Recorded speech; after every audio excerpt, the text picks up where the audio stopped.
Благодаря за добре да го наречем подаръка. Приемам, разбира се, с необходимата самокритика и самоирония. Не караме само служебни коли. Имаме и същите притеснения и удобства, както всички граждани в този град. Разбира се, благодаря за тази закачка. И тя ще бъде така и допълнителен не стимул, по-скоро напомка за това какво трябва да свършим през тази година. Благодаря. Инженер Рашева. Добър вечер на всички.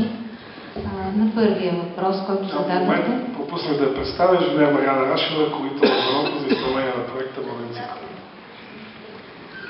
В проекта е предвидено изкопите да се запълват с инертен материал, не стандартна баластра.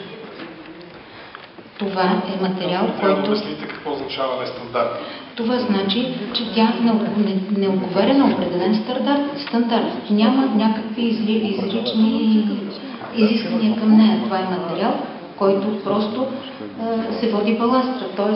в него има фракция от 0 до 0,73. Сега, това сантиметър. 0,73. Така. Моля да ме изслушате. Сега.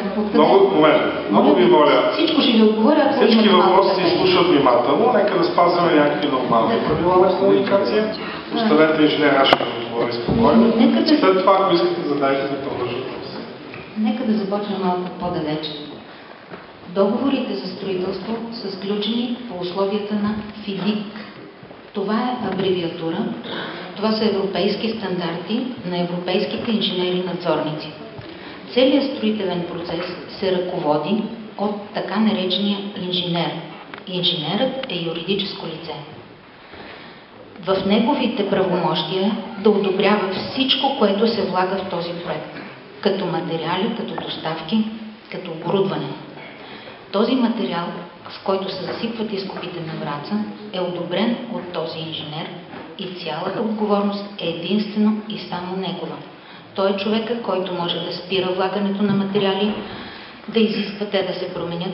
Той периодически прави проби и даже в момента е забелязал, че това, което е одобрил като насипен материал, е с променено качество от пробите, които са били преди един месец и в момента той е спрял да се правят обратно засипване на всички изкопи, като най-горната част от 30 см да бъде запълвана с друг материал, който той подробно е описал на строителите и чака да му донесат за одобрение проби.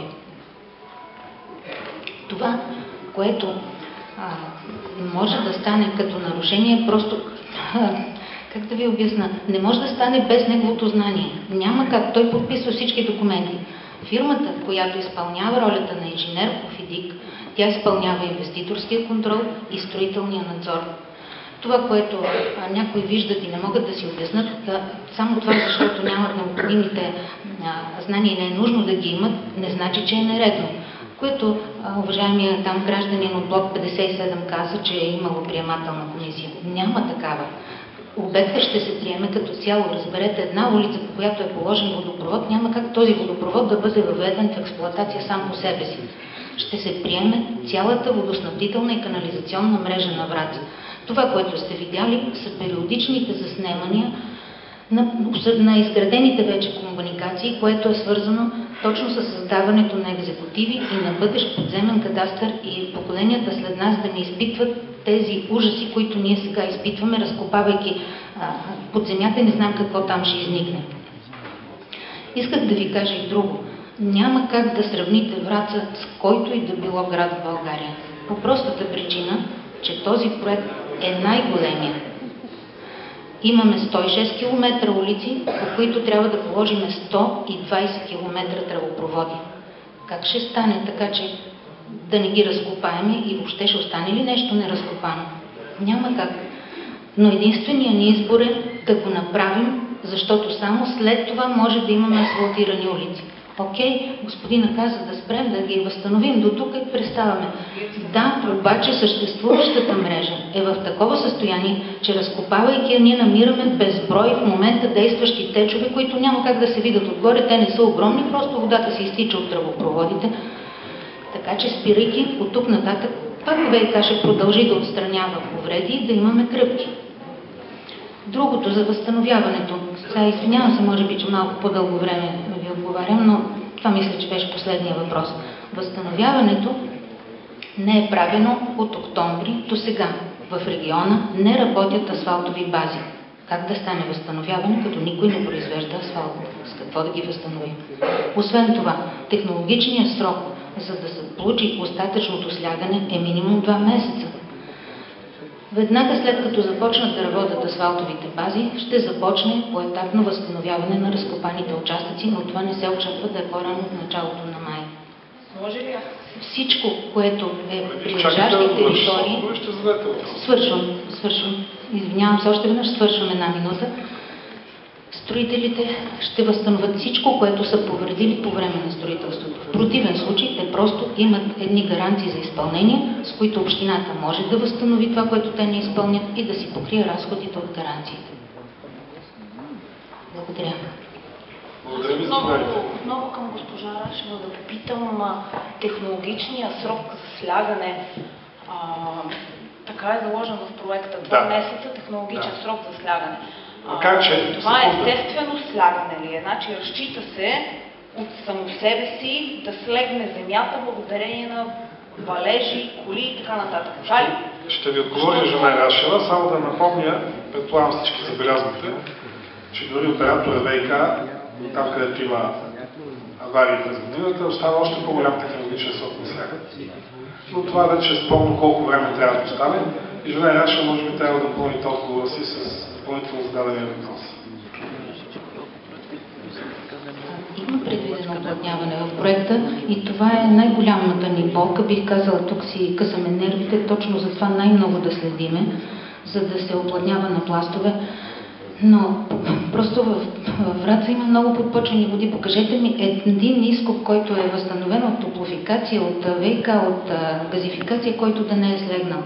В интерес на това да няма такова слягане, проектанта е препоръчал в работния проект 2 месеца след това оплътняване, което правиме на пластове и валиране, да се изчака.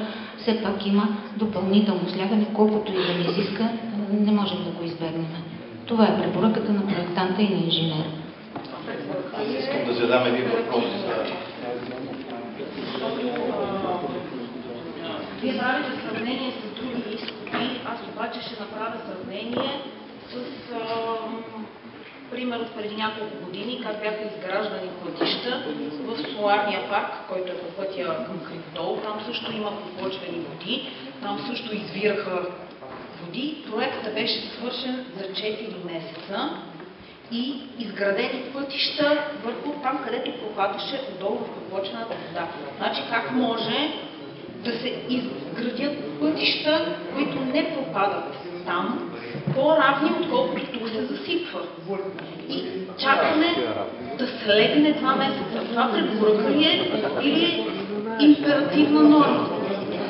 Мисля, че вече отговорих. Дори да не чакаме тия 2 месеца, асфалтовите бази не работят. Така че сме принудени да изчакаме зимния период. Окей, какво ви бърка, че са тези 2 месеца, след като на практика те стават 4 или 5? Ами не може да се асфалтира без асфалт. Аз не знам. Добре, защо? Значи асфалтовите бази биха работили при заява. Забранено е да се асфалтира при температури по-малки от 5 градуса. Асфалтови... Беше октомври, ноември. Асфалтовите бази са частни фирми. Какво искате да ви отговоря? Че ще отида да ги задължа да работят? Има заявка, нямат интерес за малки количества. Мисля, че беше достатъчен отговор. Да, въпросът е за Аз имам въпроса.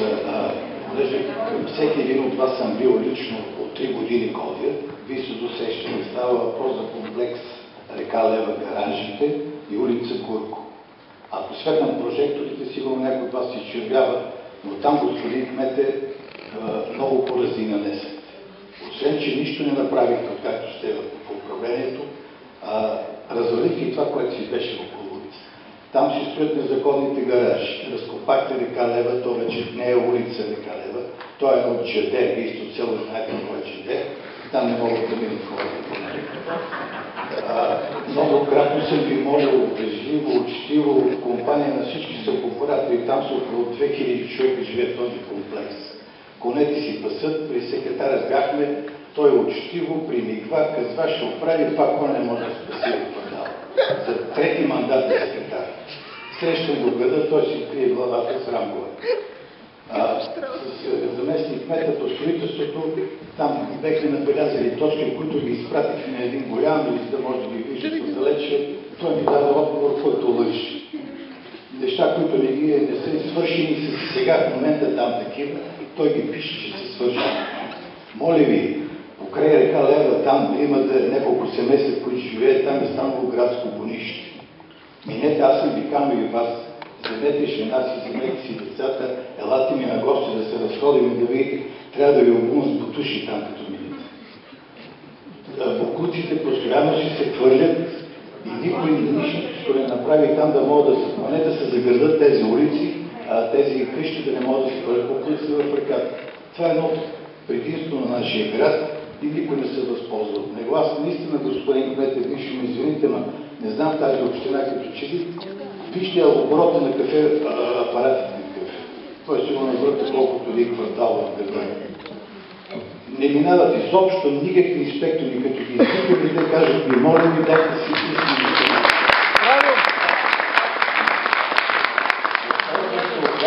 Улиците са най-явната част, като слушам инженер Ваш, ще да потъвам земята от срам. Значи тия хора в скандинавските страни, в Япония трябва да се избрали по си.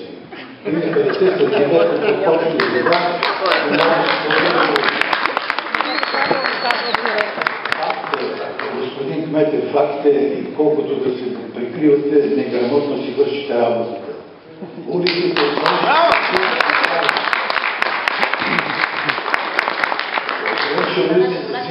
подходящи материали, работната ръка, никой не е гледа, те са ниско, те въобще не са квалифицирани. На един майстор работят 3 момчета, които може би се занимават за решително професионалните млади и може би 1-2 полуграмотни, които не могат да работят с тях. Вижте, дете на обекта, вижте какво работят. Тази комисия, която инженер Рашков казва, че минава, гледат, знаете ли как гледат? Спрат с джипа, извадат хубави цигари, един с кръстот за краката така, други отидат да вземе нещо кафе на близката страна и си тръгнат. Аз сега ще ви заведа в нашия квартал, ще да разкопая да видите една подбита тръба, която така се заринаха.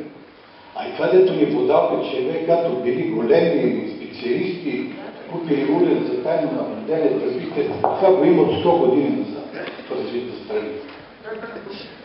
Това са такива, ние не трябва да сме благодарни, че направите водата, държавата, трябва да ни се извини, че ни трови 50 години да пием от аз без да ви тръбим водата, а сега видим как се чувстваме горди, че една елементарна работа, копаем и сменяваме тръби.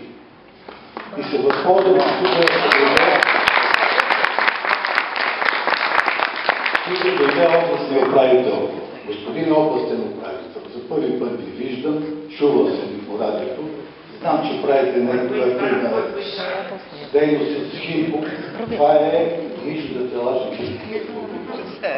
Няма мъртвец съживен до сега. Това ще подели 100 милиона, както ще елате с мен и се разходете с приятели. Тръгнете по ЖП линията, която е попадната. Аз съм го запознал господин Кмета. Извинявайте, моля ви, вече приключите с въпроса, защото и други хора чакат за въпроса. въпроса, той се предава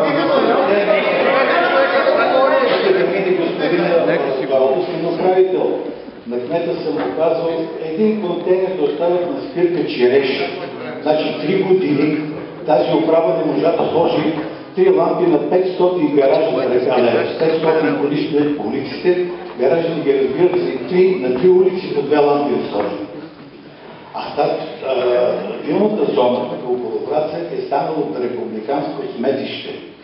Чисти популистски начин да прикази чисти България, 5 милиарда няма да стигнат и още 500 хиляди човека не могат да изчислят.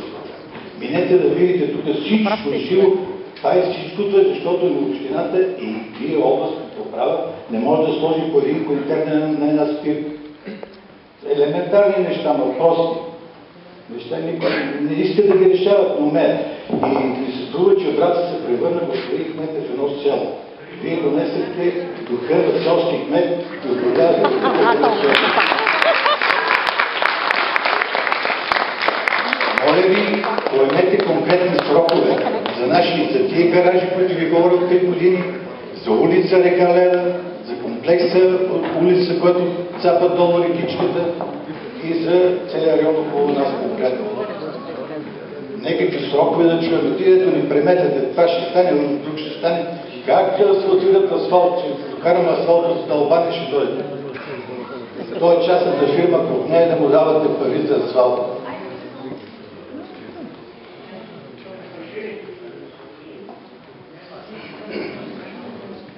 Завършихте ли с въпрос? Ами аз очаквам ангажиментите от вас. Ангажименти се поемат и ще бъдат поемани в бъдеще. Не мога да коментирам всичко, което казахте. Мисля, че има свидетели за това. Проявих добра воля, когато ме поканихте, отидохме на среща. Това, което беше възможно да свършим, го свършим. Нищо не свършите. По отношение, не, така и не сте откровени тук, просто и ползвате до някъде и така подходящата публика. Нека да отговоря, не ви прекъснах. Първо, по отношение на контейнера на Череша. Със следното. Не се съмувам, че съм от село. По изхода на човек, дали от село или от град, аз мисля, че една голяма част от нас тази зала. Битовата култура, взаимоотношенията с хората и дори в момента, например, извинявайте, може да ми бъдете баща, говорите с мен, при толкова хора и дъвчете дъвка. Смятате ли, че това е правилно като обществено право? А отправяте към мен подобни мнения. И такива оценки. Това не ме притеснява и ви моля сега да продължим нататък. Заповядайте. Аз държа дъвката кмете, за да си задържам езика, да не ви кажа още неща. С провеждането на водния цикъл на Враца. Затова ви моля да обърнете повече внимание на въпросите, свързани с водния цикъл, защото иначе се превръщаме тук в едно бюро жалби. За това нещо си има определен ред и можете да отговорите на всеки. Мен лично ме интересуват въпросите, свързани с водния цикъл, отколкото разни други битови проблеми, които са безкрайно много и можем да излизим цяла нощ. Моето предложение е да бъдат задавани въпроси, свързани с водния цикъл в града. Благодаря. Аз също имам такова питане. Тъй като и аз останах с впечатление, че срещата по отношение на проблемите на водния цикъл и неговото управление, но виждам, че така активно е подготвена част от хората да задават въпроси, които не са в това. И в тази връзка ще си позволя да задавам въпросите, ако обичате да ме слушате. Да, разбира се, с удоволствие отхвърлям категорично намеците ви, господин министър. Готов към въпроси или не? Искам да задам... Така че слушам ви за въпроси. И сега в момента не искам на тях отговор, когато е възможно, след определено време, тъй като всичко се записва, да бъдете добър да отговорите. Първият въпрос. Кога и как беше избран главен изпълнител на воден цикъл Враца, Плонстройинженеринг ЕАД град Бургас? Втори въпрос. Кой е Бистрец и Колата във Враца? От Плонстройинженеринг. Трети въпрос. Колко и кои фирми или консорциуми се явиха на търга по обществената поръчка воден цикъл Враца? Четвърти въпрос. Има Има ли пряка или косвена връзка в собствеността и управлението на Понстрой Инженеринг ЕАД Бургас с господин Васил Божков? С пряко черепа. Пети въпрос. Сегашният замкмет на град Враца, инженер Красимира Георгиева, преди работила ли е във фирма, свързана с господин Васил Божков? Шести въпрос. Главният изпълнител Понстрой Инженеринг ЕАД ползва ли подизпълнител? Седми въпрос.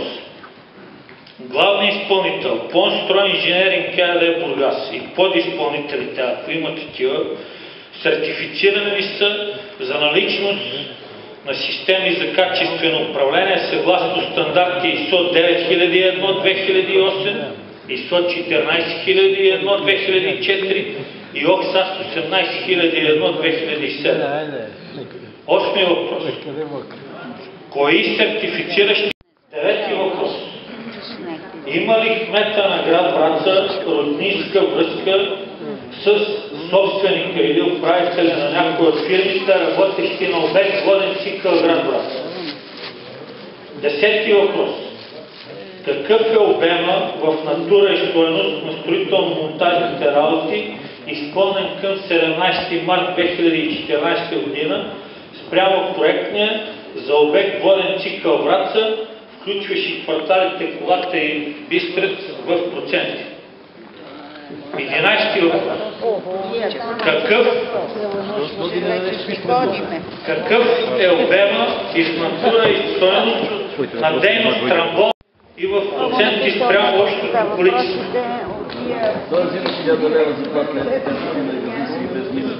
Следващ въпрос. Какъв е обема в натура и стойност на унищожените храсти, дървета, тревни и пасищни площи вследствие изграждане на обект воден цикъл Враца към 17 март 2014 година? 13 въпрос. Какъв е обема на унищожените бордюри, тротуари, видове и цена на фракцията, използвана за обратен насип на обект воден цикъл Враца и какво е проектното изискване? Нали ти отговори Мариана Рашева? 16 въпрос. Какви предписания и за какво са направени към 17 март 2014 година от авторския надзор, от строителния контрол и от управителния орган на обект воден цикъл Враца?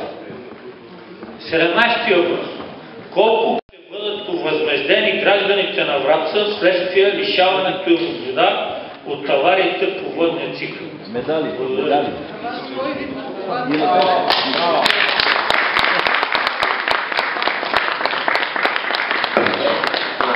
Геров се казва. И ще се върна върху водния цикъл. Надявам се да отговорите на въпросите на господин Нистов, защото са интересни и заслужават отговор. Естествено, госпожо.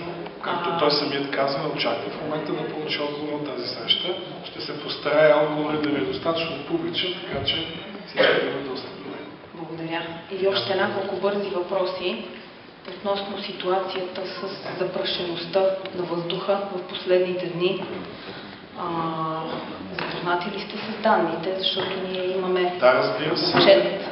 Град Враца е един от градовете с и преди водния цикъл, нека да е ясно, с най-голяма прахова запрашеност, която може би е от начина на живота и от производството, които се намират на територията. Аз само ще цитирам състоянието на улиците, така че нищо ново не ни казвате. Да, ситуацията от тази гледна точка не е добра по отношение на качеството на въздуха. да И питам... ви моля, съгласявам се с вас, че има такъв проблем. Задайте въпрос, за да можем да вървим нататък. Да, цитираме статистика. дали сте запознати с... Разбира се, включително и всяка година се отчитаме пред специализираните институти за мерките, които предприемаме в тази посока. Закона за чистота на атмосферния въздух и съответно член 70 от наредба 1, която гласи, че при извършването на дейности, при които се отделят емисии от прахови частици, тези дейности трябва да бъдат спряни или, много е дълъг член, няма смисъл да чета и да обучаваме тук публиката, трябва да бъдат, да се поддържа определена влажност на настилката, да се закриват доскоро влажността си беше... Да, знам, само че сега Сега до госпожа Рашева каза, че най-рано май месец ще започне асфалтирането, до май месец. Не, аз мисля, че след това допълних. Надявам се и вярвам, и предстои съвсем скоро да разберем дали е възможно, това асфалтиране да започне по-рано. Метеорологичните условия са на лице, остава само да има възможност за доставка на асфалт. И ще наложим на изпълнителите да започнат много по-рано асфалтиране. Благодаря. Още един въпрос, само свързан с съгласно Закона за пътищата, един член 36в, оценка за въздействието върху пътната безопасност. Има ли такова нещо направено? Тъй като строително-ремонтните работи пряко се отразяват върху състоянието на пътищата и безопасността на всички хора, които се движат. Има ли изготвена такава оценка преди започването на проекта? Мога ли вече да отговоря?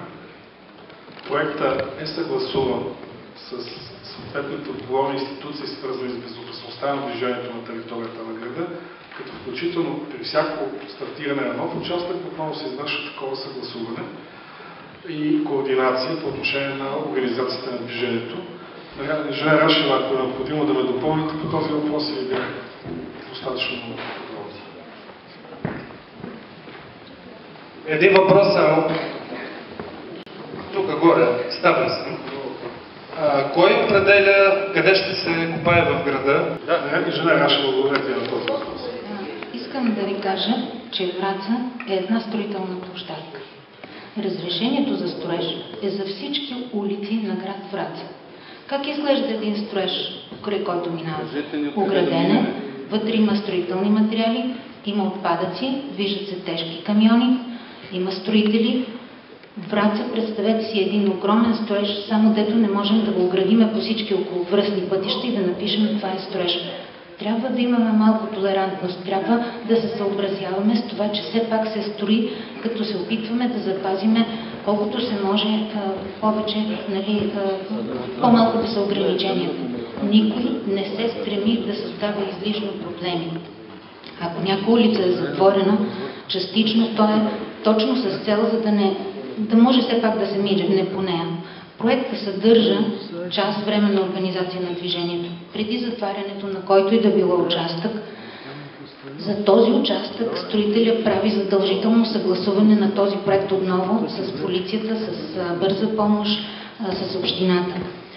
Сега, това, което не можем да направим, е всички улици да ги оставим проходими и ние въпреки това да вкараме тръбите под земята, нали ме разбирате? Това няма как да стане. Така че, просто строиш. Значи, за всеки, когато неговата улица или неговия път е затворен, за него това е неправилно.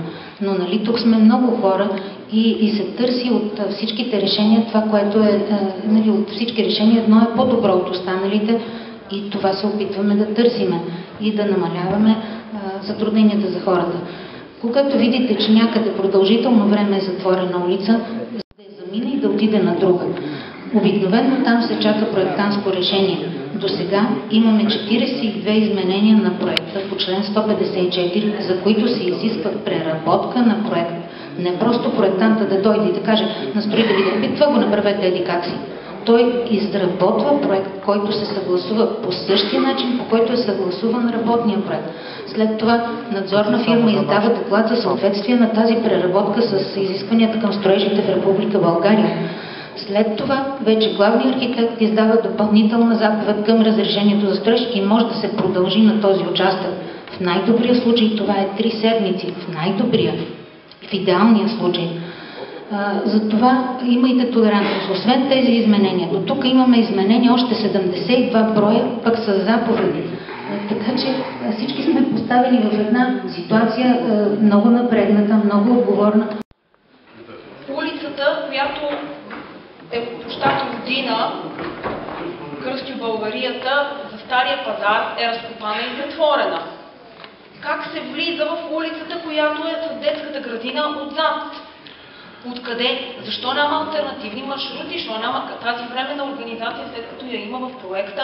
Защо няма обявления да знаят гражданите да има маршрут Защото всичко има по проекта нещо. Нали, ние разбираме и оценяваме това, че за години напред ще имаме добра инфраструктура и водопроводна мрежа.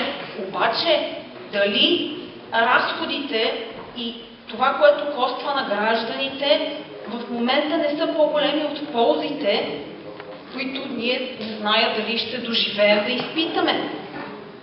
Нали? Защо? Как е безопасно да се движиш по тези улици? Това са въпроси.